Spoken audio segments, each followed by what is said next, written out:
right, guys, it's time for a special edition of our Tool Time Award. Not only do we have 3 winners today, but they're all Washington Power players that are backing SOPA and PIPA.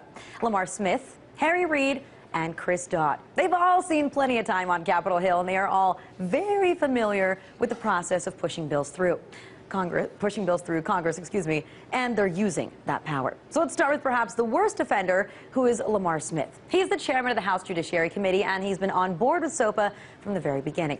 In fact, he wrote SOPA, and he is the chief sponsor. But this isn't his first time to the censorship rodeo.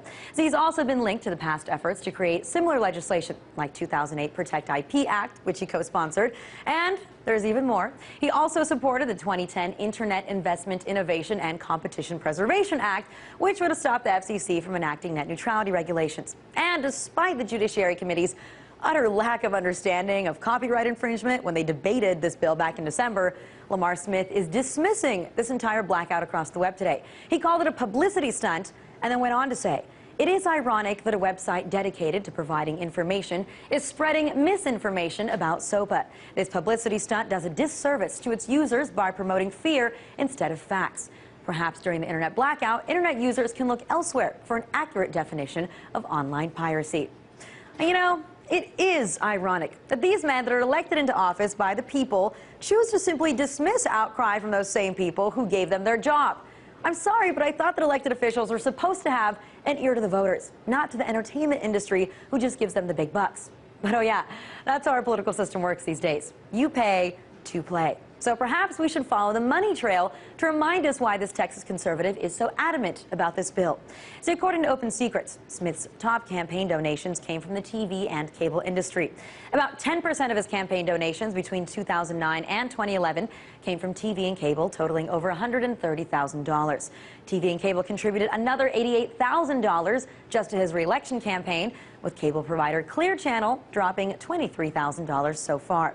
So just more proof that money is the be-all and end-all when it comes to what happens on Capitol Hill. But he's not the only one that's influenced by the Benjamins. Chris Dodd, former lawmaker turned MPAA cheerleader, has now gone against his past vows not to lobby. In 2010, he promised that he would not be taking that trip through Washington's revolving door. But alas, it looks like the money really does change everything. See, now that the current CEO of the MPAA is getting paid over $1 million a year, he's speaking out in favor of SOPA.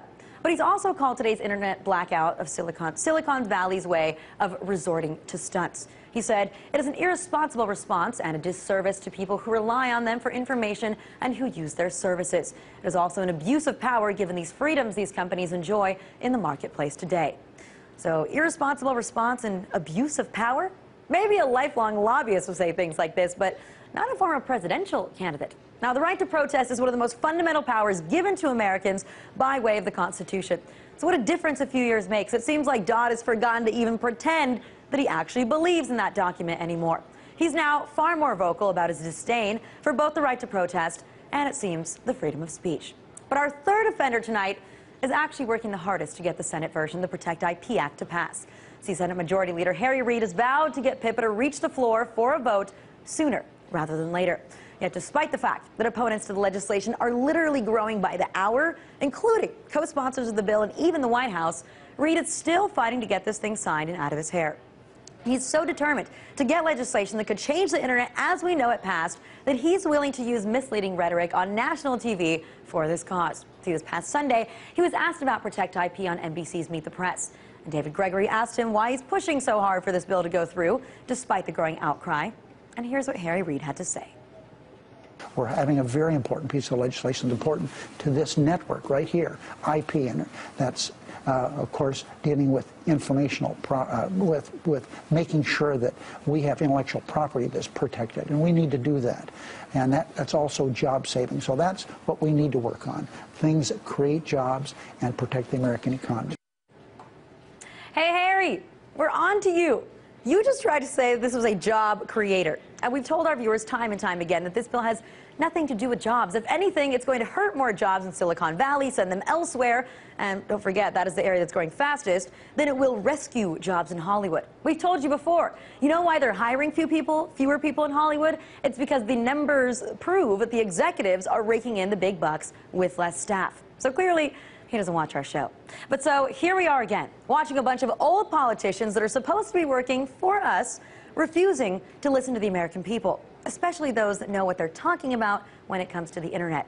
So if there's public opposition the way that we've seen over the past month, hell, over the course of just today, it should be sending red flags and warning signs to Congress that this bill is not right. Now, as we told you earlier, a lot of websites either completely blacked out their pages to protest the bills, or they at least blacked out their content. But frankly, we just wish that we could black out these three for their work, trying to get these draconian measures passed as law. Sadly, we don't really have that power, but we can condemn them for their actions, and that's why Lamar Smith, Reid, and Chris Dodd are tonight's Tool Time winners.